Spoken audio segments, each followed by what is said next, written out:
உறவுகள் அனைவருக்கும் வணக்கம். நம்ம அழகுமதிக்கு வேலை போயிருச்சு, பிடுங்கி விட்டுறாங்க. ஆனாலும் இவங்க டெம்பரரியாக தாங்க அங்கே வேலை பார்த்தாங்க. ஏன்னா இவங்க படித்தது வேறு படிப்புக்குங்க. ஆமாங்க, ஐபிஎஸ்க்கு படிச்சிருக்கிறாங்க. படித்து பரீட்சை எழுதிட்டாங்க. வெயிட்டிங்கில் தான் இருந்துகிட்ருக்காங்க. பார்த்தா வெற்றி பெற்றுறாங்க, ஜெயிச்சிடுறாங்க. அதை கொண்டு போய் கமிஷனர் ஆஃபீஸில் போய் கொடுக்குறாங்க. நம்ம அழகுமதி பார்த்தோன்னே அவர் கமிஷனருக்கே ஆடி போகுது. என்னம்மா இவ்வளோ மார்க் எடுத்து பாஸ் பண்ணியிருக்கிற, ஐயோ அப்படின்னு வாழ்த்துக்கள் அப்படிங்கிறாங்க. ஆமாம் சார், என் குடும்ப வறுமைக்காக தான் நான் வேலைக்கு போனேன். ஆனால் அந்த வேலைக்கே உழ வச்சுட்டாங்க சார், அந்த தங்கராஜும் அவங்க மச்சான் சுரேஷும் அப்படிங்கிறாங்க. கேள்விப்பட்டேம்மா, ஆனால் இப்படி இருப்பேன் நான் நினைக்கவே இல்லையே அப்படிங்கிறாங்க. ஆமாம் சார், இப்போ என்ன பண்ணுறதுனே புரியலை. அதனால நான் இப்போ எனக்கு ஆண்டவனை வழி வகுத்துட்டான். இப்போ நீங்கள் தான் எனக்கு போஸ்டிங் போடணும். கண்டிப்பாம்மா, உனக்கு போஸ்டிங் போடாமல் அப்படின்னு சொல்லிட்டு போஸ்டிங்கை போட்டுறாங்க. உனக்கு எந்த ஒரு இதே ஊரில் போட்டுட்டுமா? சரிங்க சார், ரொம்ப தேங்க்ஸ் சார் அப்படிங்கிறாங்க. அப்போ அவங்களுக்கு மெசேஜ் வருது. என்னன்னு பார்த்தீங்கன்னா, இந்த மாதிரி கல்யாண மண்டபத்தில் ஒரே சண்டை நடந்துகிட்ருக்கு அப்படிங்கிற மாதிரி. என்ன சண்டைன்னா, பொண்ணு வீட்டுக்காரவங்க வேணான்ட்டு போயிடுறாங்க. இந்த மாதிரி உனக்கு வேலையே கிடைக்காத ஒருத்தனுக்கெல்லாம் நான் இப்போ கட்டி கொடுக்க மாட்டேன் என் பொண்ணை அப்படின்னு சொல்லிட்டு கூட்டிகிட்டு போயிடுறாங்க. இப்போ கல்யாணம் நின்று போச்சு. இவங்க கல்யாணம் வேணான்னு சொல்லிட்டு போன கோவத்தில் தங்கராஜ் செம்ம காண்டாகிறாரு. என்ன பண்ணுறாங்க, இந்த கல்யாணம் நடந்தே தீரும், கல்யாணம் நடத்தாமல் விட மாட்டேன் அப்படின்னு கத்திக்கிட்டு இருக்காங்க. டேய், யாரால் உனக்கு இந்த கல்யாணம் நின்றுச்சோ, போடா போய் புடுறா அப்படின்னு அவளை போய் தூக்கிட்டு வந்துடுறாங்க ஆளை வச்சு. உனக்கும் என் மச்சனுக்கு தாண்டி கல்யாணம், தாலியை கட்டுறா அப்படிங்கிற அந்த பிள்ளை கத்துதுங்க கவிதாவா. ஐயோ எனக்கு வேணாம் வேணாம் அப்படின்னு சொல்லிட்டு இருக்கிற இந்த இசுவை தாங்க அங்கே ஃபோனில் சொல்கிறாங்க. அதாவது இவங்க எங்கே அடித்தா எங்கே விழுவான்னு கமிஷனர் ஆஃபீஸுக்கே ஃபோன் பண்ணிடுறாங்க. அப்போ கரெக்டாக பார்த்தீங்கன்னா அறிவுமதி இருக்கா, உங்களுக்கு கரெக்டான வேலை கிடச்சிருக்குங்க. உங்களை யார் அசிங்கப்படுத்தணும் அந்த மண்டபத்தில் இந்த மாதிரி நடந்துட்டுருக்கு, நீங்கள் சீக்கிரம் போங்கம்மா அப்படிங்கிறாங்க. தேங்க்யூ சார் அப்படின்னு சொல்லிட்டு அங்கேருந்து கிளம்புறாங்க.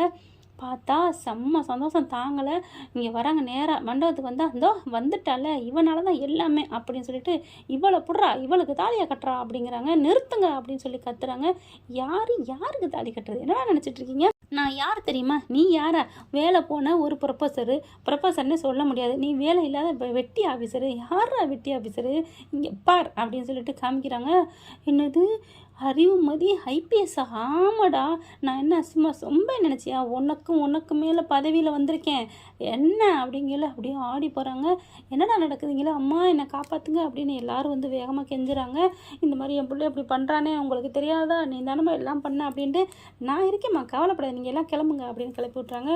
சுரேஷ்கிட்ட வராங்க. என்ன நடக்குதுங்க? என்ன நடந்தால் உனக்கு என்ன? பேசாமல் போ. மரியாதை கொடுத்து மரியாதை வாங்கணும்ப்பா, நான் ஐபிஎஸ் கண்ணு, என்கிட்டே நீ உன் வேலையை காமிப்பியா? என்ன நினச்சிட்ருக்க அப்படின்னு சொல்லிட்டு துப்பாக்கி கொடுத்துருக்காங்களே, அதை வச்சு வானத்தை நோக்கி டுமிலுங்குது. எல்லாரும் கிளம்பி போங்க, கல்யாணம் நின்று போச்சு அப்படிங்கிறாங்க. தங்கராஜ் அப்படிங்கிற என்ன நான் யார் தெரியுதுல்ல? அங்கே பின்னாடி ஆட்கள் வந்திருக்காங்க, போலீஸ் ஆஃபீஸரு படையாட்கள் மாதிரி நிற்கிறாங்க. பார்த்தோன்னே ஆடி போகிறாங்க எல்லாரும். என்னடி திமிராடி, யார் நீ? என்னமோ என் வீட்டுக்கு என்னமோ இது பண்ணுற மாதிரி நாட்டாகம் பண்ணிக்கிட்டு இருக்க. என் பிள்ளை கல்யாணத்தை நடக்கும் நான் பண்ணிட்டியாடி? ஏம்மா உங்களுக்கு அறிவு இருக்கா இல்லையா? பிடிக்காத பொண்ணை கல்யாணம் பண்ணி வாழ்ந்துருமா உன் வீட்டில்? என்ன நினச்சிட்டு இருக்கா? அட்டி அம்மா, என்ன இவன் இந்த பேச்சு பேசுகிறா? ஏண்டி அழகு மலரு, என்ன இப்படி பேசுகிறா? அக்கா அம்மா அத்தை பேசாமல் இருங்கத்தை, அவங்களாம் போலீஸ் ஆஃபீஸர் அப்படிங்கிறாங்க. சரிடி அம்மா அப்படிங்கிறதுல சுரேஷ் வராரு. நீ பெரிய ஐபிஎஸ் ஆனானே, இல்லை கலெக்டர் ஆனானே, இல்லை சீஃப் மினிஸ்டர் ஆனால் என்னடி, எனக்கு நீ என்றைக்குமே பயந்து தாண்டி இருக்கணும். என் காலுக்கு கீழே நீ ஒன்றை நினைப்பேன் அப்படிங்கிறதுல பார்க்கலாம் அதையும் பார்க்கலாம் அப்படின்னு சொல்லிட்டு இந்த கல்யாணம் நின்று போச்சு. போயிட்டு முட்டிக்கிட்டு கடை வீட்டுக்குள்ளே போய் அப்படின்னு கெத்தா கிளம்பி போகிறாங்க. மலர், போப்பா, போயிட்டு வீட்டுக்குள்ளே போய் சட்டி முட்டி இருந்தால் போய் பாத்திரத்தை விலைக்கு கழுவேன், உனக்கு இனிமேல் இந்த ஜென்மத்துக்கு வேலை கிடைக்காது ராசா, வரட்டுமா ராசா அப்படின்ட்டு வர்றாங்க. அப்படி கன்னத்தில் தட்டி விட்டுட்டு அடுத்து இங்கிட்டு பார்க்குறாங்க. தர்மராஜா, என்னப்பா நீ தான் அவங்களுக்கு தூண்டுகோலோ, அவர் வெறும் விறகு தான், நீ தான் எல்லாம் வச்சு எரிச்சு கொளுத்தி விடுறேன்னு எனக்கு நல்லா தெரியும், வர்றேன் அப்படின்னு சொல்லிட்டு கிளம்புறாங்க. அவங்க அப்பா அம்மா வந்துடுறாங்க. இவங்க பேசுகிறதெல்லாம் கேட்டுட்டு, அறிவுமதி என்னடி இப்படிலாம் நடக்கிற? ஆமாம், நான் படித்த படிப்புக்கு வேலை கிடச்சிருச்சு, இனிமேல் யாருக்கும் பயப்படாதீங்கப்பா, நான் ஐபிஎஸ் அப்படிங்கிறாங்க. அவ்வளோ ஒரு சந்தோஷம். எப்படி ஆமாம்மா, நான் ட்ரைனிங்லாம் போயிட்டு தான் வந்தேன், நீங்கள் சொன்னீங்களே எங்கேடி அங்கே வேலைக்கு போகாது, நான் வேலைக்கு போகிறேன்ட்டு நான் எல்லா வேலையும் ட்ரைனிங் முடிச்சுட்டு தான் வந்தேன் அப்படின்னு சொன்னோன்னே கட்டி பிடிச்சிக்கிறாங்க. தர்மராஜ் என்ன பண்ணுறாரு, இவளை சும்மா விடக்கூடாது, போய் தாலியை கட்டுறா. என்ன மச்சான் சொல்கிறீங்க? ஆமாடா, தாலியை கட்டு அப்படிங்கிற. மலர் என்ன பண்ணுது, இங்கே பாருங்க சுரேஷ், வேணாம், இங்கே பாருங்க, நீ எவ்வளோ செலவு பண்ணியிருக்கோம், உங்கள் வீட்டு பத்திரத்தை தானே அடகு வச்சுருக்கோம், அதுக்கு செலவு பண்ணி வேஸ்ட்டாக போகலாமா? ஒரு கல்யாணம் நடந்துட்டா அது வேஸ்ட் இல்லை, நான் போய் தாலியை கட்டுறேன் அப்படின்னு தாலியை எடுத்துகிட்டு வேகமாக வராரு. அவங்க எல்லாரும் முன்னாடி போயிட்டுருக்காங்க. இங்கே சுரேஷ் என்ன பண்ணாங்க, பின்னாடி இந்த வாக்கில் போயிட்டு ஏய் அறிவுமதி அப்படின்னு டக்குன்னு தாலியை தூக்கி போட்டு பின்னாடி கட்டிடுறாரு. அப்படியே பிடிச்சி அக்குறாங்க. ஆனாலும் பிடிச்சி இறுக்கி கல்யாணத்தை முடிச்சிடுறாருங்க. தாலியை கட்டிடுறாரு. அப்படியே திரும்பி பார்க்குறாங்க. என்னடா பொறுக்கி நாயை, நீ தாலி கட்டிட்டா நான் உன்னை ஏற்றுக்குவேன்னு நினைக்கிறியா அப்படின்னு சொல்லிட்டு தாலியை அக்க போகிறாங்க. அவங்க அம்மா வந்து தாலியை பிடிச்சிடுறாங்க. அம்மா என்னம்மா, அம்மா விடுமா விடுமா அப்படின்னு சொல்ல, இது எனக்கு வேணாம்மா, இவன் என்ன பெரிய இவனா, இப்படி தாலி கட்டினதுக்கே இவனை நான் கைது பண்ணி உள்ளார கொண்டு போகணும். இங்கே பாருடி விடுடி, சொன்னதை கேளுடி. இல்லைம்மா அப்படியே உனக்கு இந்த பதவி கிடச்சிட்டா இதை வச்சு நீ வாழ்ந்துட முடியுமா, அவங்கெல்லாம் வேணாடி, வேறு மாதிரிடி, நீ விட்டுரு. ஏம்மா அந்த குடும்பத்தில் போய் என்னை வாழ சொல்கிறியா, வேறு வழி இல்லடி. என்ன மனுஷன், உன்னை என்ன உயிரை போக்க போகிறாங்க, எப்படியும் வாழலாம், உனக்கிட்ட இருக்க திறமைக்கு அந்த வீட்டில் போய் நீ வாழ்ந்துருவிடி, ப்ளீஸ்டி, தாலி அக்காதடி, வேணாண்டி. ஒரு பொண்ணுக்கு ஒரு வாட்டி தண்டி ஏறணுமா, அதெல்லாம் அந்த காலமா, நீ என்ன அம்மன் கோவில் படம் பார்த்துட்டு இருந்தியா, ஒரு முறை தான் ஏறணும், இருமுறை ஏறக்கூடாதுன்ட்டு, இதெல்லாம் எனக்கு தேவையில்லை, நான் இது என் கழுத்தில் வைக்க மாட்டேன்னு மறுபடியும் அக்க போகிறாங்க. இங்கே பார், நீ அதை அத்தேன்னா நான் இதை அத்துட்டு போயிட்டே இருப்பேன். என்னம்மா சொல்கிற அப்படின்னு சொல்லி கோவம் வருது அறிவுமதிக்கு. ஆமாடி, பெத்த தாய் பேச்சை கேட்காத பிள்ளையெல்லாம் இருந்தா என்ன, இல்லைன்னா என்ன, எங்க நீங்கள் என்னங்க சொல்கிறீங்க அப்படின்னு புருஷனை பார்த்து கேட்குது அறிவுமதி. அம்மா நானும் நீ சொல்கிறது தான், இனிமேல் இவளோடலாம் போராட முடியாது. ஏன்னா பதவி வர்றதுக்கு முன்னாடியே அந்த ஆட்டம் கண்டிக்கிட்டு இருந்தா இந்த எங்கள் ஓனர்கிட்டலாம் வச்சு சமாளிக்க முடியாது. இப்போ பதவி வந்துருச்சு, என்னென்ன பண்ணுவா, இப்போ பொண்டாட்டி ஆகிட்டா கொஞ்சம் அடங்கிடுவா, புருஷனுக்காக விட்டு கொடுப்பா. அதனால் இந்த தாலி கட்டினதாக இருக்கட்டும், ஐயா மன்னிச்சுக்கங்கய்யா, நீங்கள் என் பிள்ளைய மருமகளை ஏற்று கூப்பிட்டு போங்கய்யா அப்படின்னு சொல்ல, அப்படியே பார்க்குறாங்க தர்மராசுக்கு.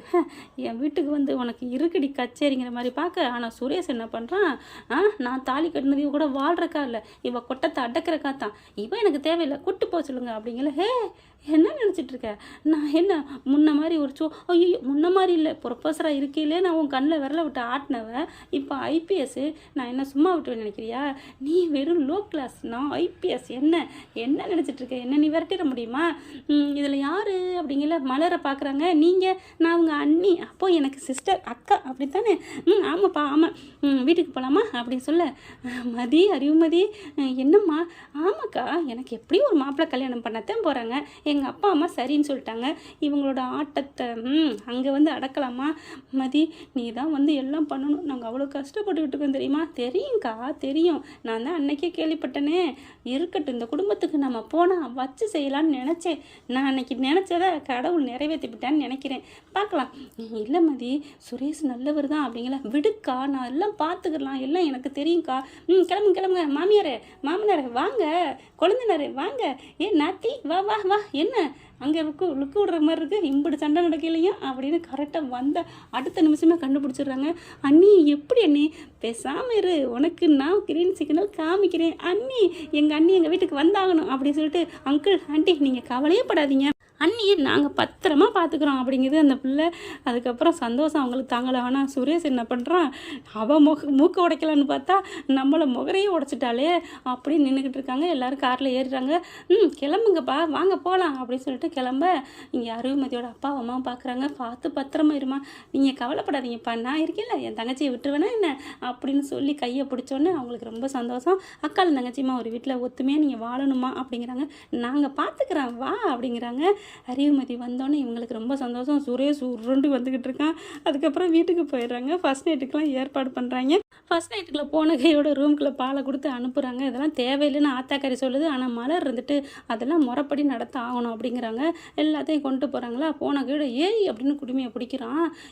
என்னடா என்ன அப்படிங்கிற, என்னடாவா நீ மட்டும் என்ன ஏங்கிற, நான் யார் தெரியுமா, நீ யாராக இருந்தால் என்ன, இந்த வீட்டுக்கு என்னை பொறுத்த வரைக்கும் அடிமடியே, நீ தப்பு கணக்கு போடுற சுரேஷ், நீ தான் எனக்கு அடிமை, நான் என்ன உன் கூட வாழ்ந்து உனக்கு புள்ள பத்து கொடுக்க வந்திருக்கேன் நினச்சியா, உங்கள் கண்ணுலலாம் உனக்கும் உன் மாமன் 2 பேர் 4 கண்ணுலையும் விரல விட்டு ஆட்ட வந்திருக்கேன்டா, என்னடி சொல்கிற அப்படிங்கிற.